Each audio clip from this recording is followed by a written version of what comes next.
Welcome to SiGMA TV. I'm thrilled today to be joined by Ivan Montik from Softswiss.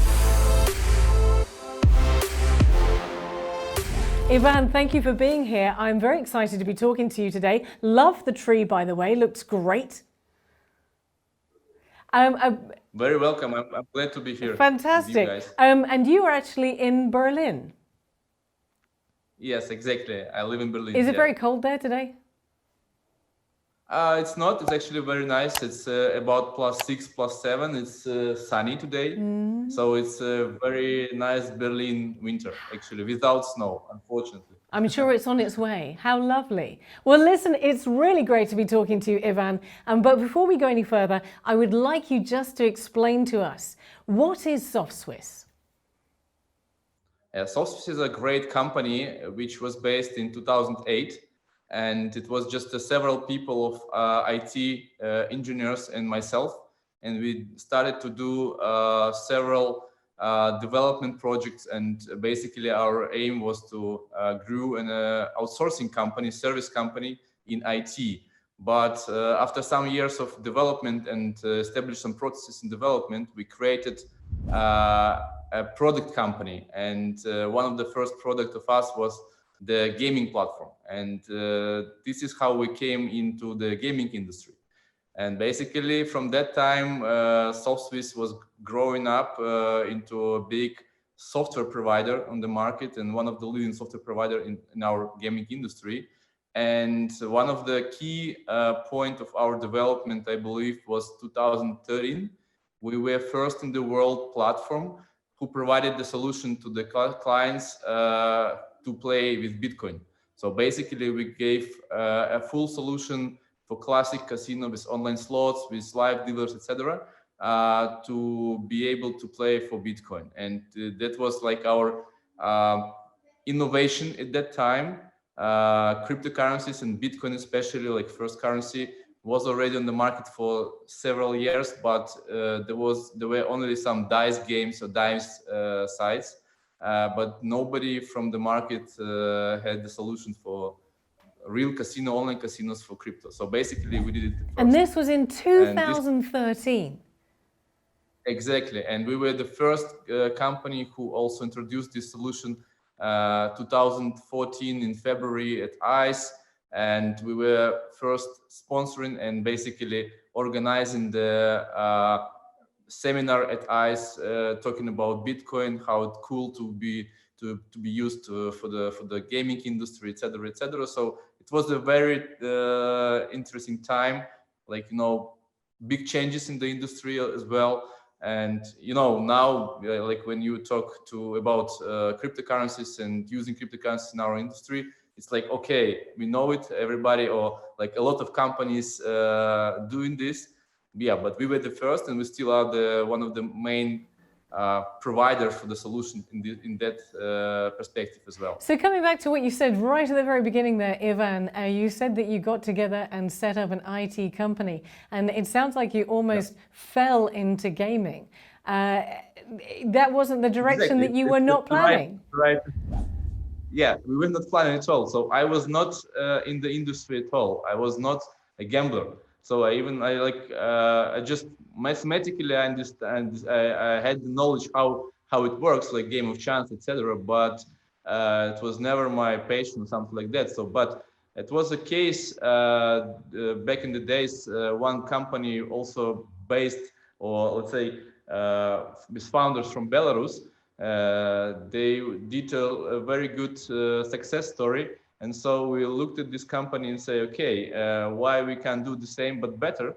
And we know how to build proper software. So we just need to just a little bit learn the topic, the industry, and why we can't do this. So we decided and started, and it was like a success, you know. But because, you know, you have to be to put the puzzle together, right? So you have to build the right product, you have to build the right team, you have to do the right steps, and you have to get a little bit of luck as well, right? Especially in this industry. So we gathered all this puzzle together, and yeah, this is how we did it. And Obviously, the product itself or products already, because we have several product lines already and business lines, is a key, because if you come from the industry but you are not IT guy or IT, you don't have like a strong IT team, you can build somehow the product, but you never know what will be the product in 1 year or 2 years when you grew up, when you have traffic, when you have clients. It's challenge, yeah. But in our side, we came from the other side, so, and it was the right approach. I'm so pleased for you that you made that move, because obviously now it's a huge opportunity, and it's a growing market. Well, talking about growing market, I want to come on to a question that relates to what this year has looked like for you, because of course this year has seen unprecedented challenges. Nobody could ever have seen COVID coming. But it has affected our lives. But it also has seen a huge change in online behavior and a migration to online. So how has this year played out for you guys at Softswiss, both negatively and positively? So yeah, exactly. The year was very interesting, I would say, and challenging as well. From one side, this COVID time forced us to learn how to work differently, right? So we had to re-establish our working processes, because the office was closed, right?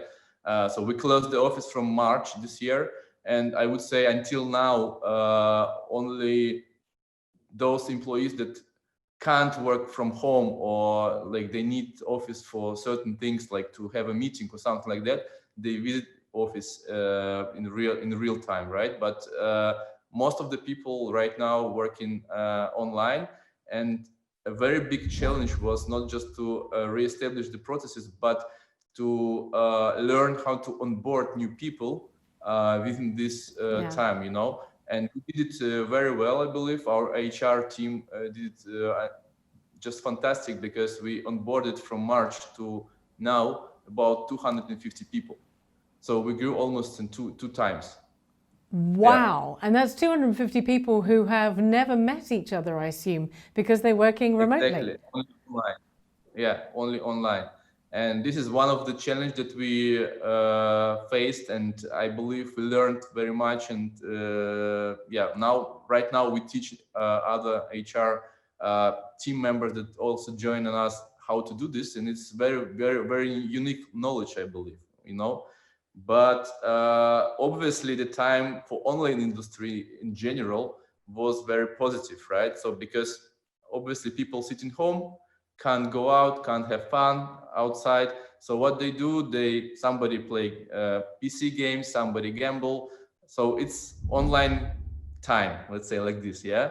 And obviously the business grew up as well. And as we have several parts of our business, so basically Softswiss is just an umbrella brand, right? It's not a company. And there are different parts, different businesses, and they are all related to online. So we faced a really nice growth this year. But this also usually, you know, the coin has always two sides, right? And the medal has two sides. And we faced another difficulties or challenges as well due to our growth.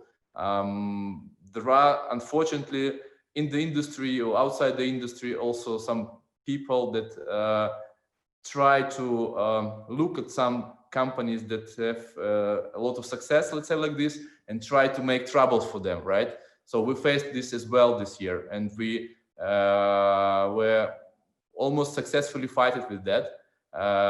It's also like a new challenge for us, new experience, but it is like it is, yeah, unfortunately. May I ask what kind of trouble we're talking about? Are we talking about any legal trouble? Yeah, you know, I mean, in the market and actually in the economy, there are always companies, the people who are compete with you in a market like normal way, legal way, let's say like this. Like to be best, to build better product, to build better marketing. But there are small amount of companies or individuals who thinks that they can do it in the other way, so basically illegal way. Yes, of course. And this is what we faced this year, unfortunately. But again, we have we call it like, what doesn't kill you makes you stronger, Exactly. right? So and this is about us. So all the time, when we face some challenges, it makes us stronger and stronger. And yeah, this time was also like in this perspective not really nice for us, but we know how to work with it. We know that the strong people, strong partners also always help each other. So, and this is how it is. And we made us stronger. Let's say Good like for you. this. Well, listen, Yeah. one of the big highlights of your year has been the launch of your sportsbook solution. And you're talking about your incredible growth in the company and also the challenges. But outside of those two remits, how did it go with a sportsbook? How has it performed so far? Has it been part of the growth that you've seen? No, it was an investment project so far, and we were building this last 2 years. Our company was mainly focused only on casino, and our aim was like to go deep and to focus on explicit industry and explicit product to make it perfect. So 2 years ago, we understood that our product is already almost perfect. So now we are ready to move forward. And what is the next big thing in the industry? It's a sports betting, right? So we took our knowledge, again, IT knowledge. We searched for right people from the betting industry. So, and we started to build our new product, let's say like this. But it's also like connected to the existing platform as well. But it's a completely new engine for sportsbook. And you know, as we are thinking already different and innovative, we started to dig into this topic and started to research and what could be done differently, but what could be done in the way that the market right now has demand for, right? So, and I believe we did it very well. First of all, the engine is very fast and it's completely stable, and it could take high loads without any problem. And from another part is the unique and work through UX and UI experience, and which is very important nowadays, though, because most of the people right now, they are betting a plane from their mobile devices, and you have to basically draw and work out every pixel, and it should be pixel perfect, you know. So, and I think we've done it, and now we are ready to go with this product to the market. That's right? fantastic. So what we did right now. Well, let me ask you about. Yeah, it's not. Let me ask you about. Trust any money right now. Yeah, it's just eating money for now. But I'm sure that this will be a second. Yeah, the second success in our company, in our business. That is absolutely brilliant. Well, let me ask you about markets, because you mentioned markets just there. What's your experience in the international markets at the moment? Because there are markets that are emerging. There are markets that are changing regulation and licensing. There are markets that are becoming much tighter in regulation and licensing. So have you, over the last year, as you've seen this rapid growth, and of course with this fantastic sportsbook that you just mentioned, have you started looking at new markets? Are you moving into new markets? Are there markets that you are moving away from? Well, it's a good question. Thank you. I believe it's a painful question for many leaders in our industry. And yes, there are two things. First thing, we need to understand that we are a provider, a software provider, a solution provider. We are not operating ourselves. So we think we have to look at our clients and where they are working, where they want to work, where they want to target their audience. So in this perspective, obviously some markets, like for example Sweden, closed, right? And I believe it was a pain for many companies, especially that were targeted heavily Nordic countries and Sweden. We were not so attached to these countries. However, it's a challenge as well. So it was challenging. So we didn't get into the Swedish license because we didn't. Yeah, because we didn't. Fair enough.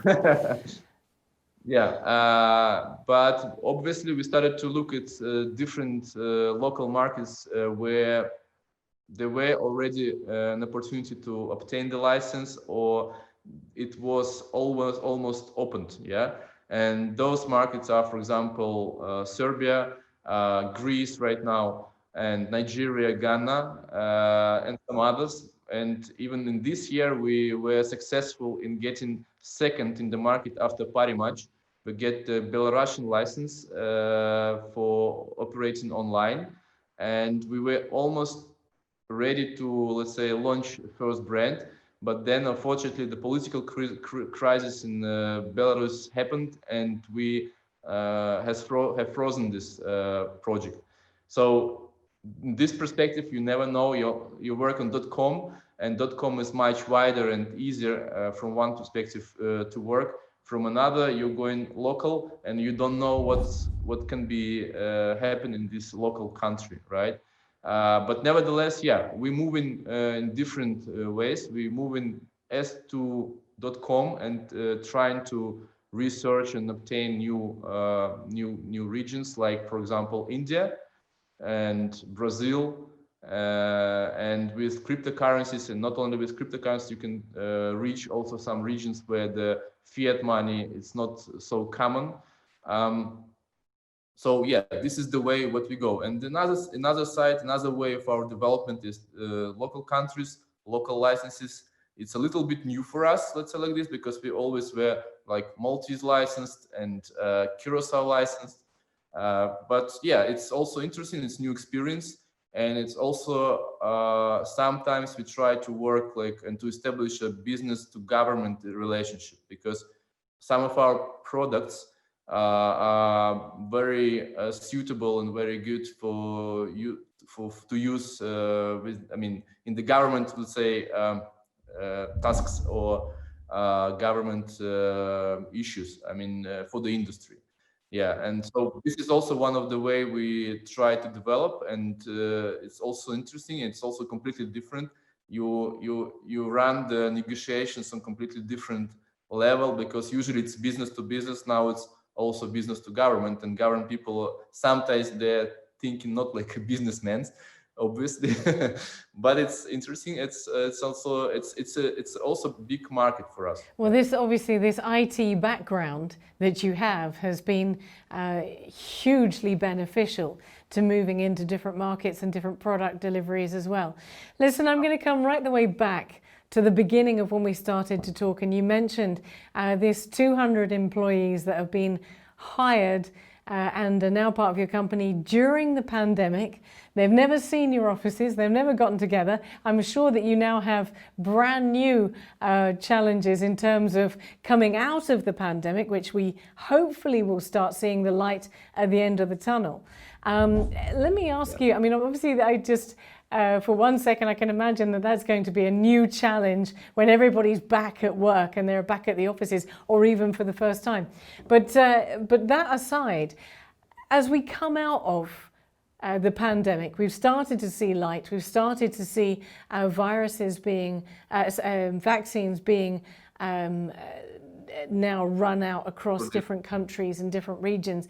And so hopefully, you know, within the next year or so, we're going to see an emergence from this pandemic, which of course had so many implications, and like for yourself, had positive implications because people users were going online, people going online much more than they were before. So what do you see happening as we come out of this pandemic era? How do you see user behavior coming up in the future, in the coming year and beyond? And how do you then react to that? How does Softswiss react to a post-pandemic era? So I believe that more people are used to to internet, let's say like this. Even those, if you're talking about our industry, we understand that the biggest part still of the industry was the land-based business, right? Yeah, offline. absolutely. And due to the pandemic lockdown, a lot of slot halls, a lot of casinos were completely closed for a long time. And right now, again in Europe, for example, in Germany or Nordic countries, and basically, as I understand, most of the European countries, they closed completely any entertainment offline shops. So from this perspective, those guys or those players who were only attached to the land-based gameplay, now they understand how it works also online, because they need some entertainment, right? So and they like to play, and I believe even more some of them just learned that online is much more interesting than just sitting offline. And I believe this transformation also touched not only our industry, but in general, like online commerce and much more industries, and it will come some new businesses as well after this pandemic. So obviously, for the whole online business is a completely positive trend and positive changes.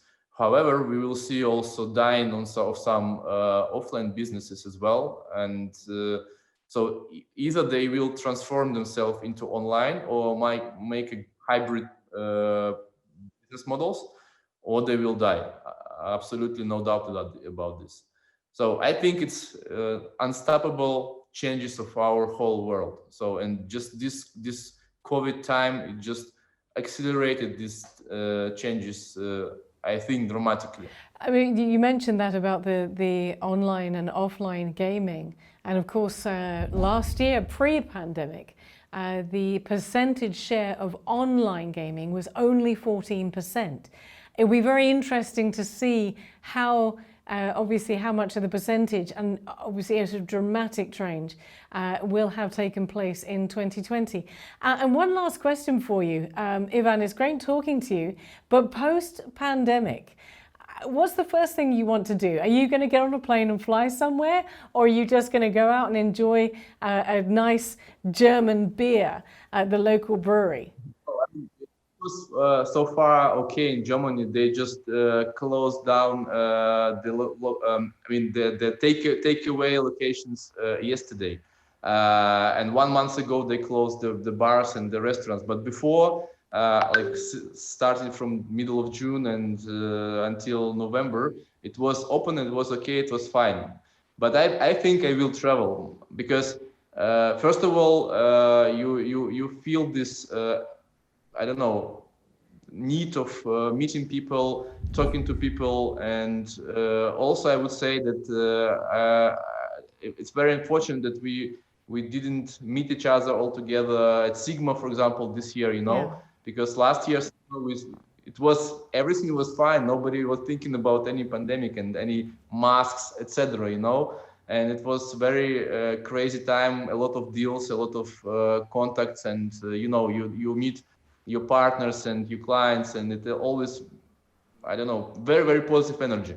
Well, thank you. So I missed this, so I will try to get it back. Well, the good news is obviously that the virtual summit, the virtual expo was a huge success, even though we couldn't meet. But I'm going to hold you to that, and I'm looking forward to seeing you at our summit, which is in April. You better be here, Ivan. Absolutely. So we plan to be here, of course, and I hope this time will overall and we will be able to talk even without masks. That'd be fantastic. Now we can imagine us without mask somewhere outside of our flats and apartments, right? But I hope it will come this time will come again. I'm sure it will. Well, listen, Ivan, thank you so much for taking time to talk to us today. And I do look forward to seeing you in April here in Malta for the SiGMA Expo and Summit. But for now, thank you very much from SiGMA TV. Lovely to have been speaking to you, and we'll see you soon.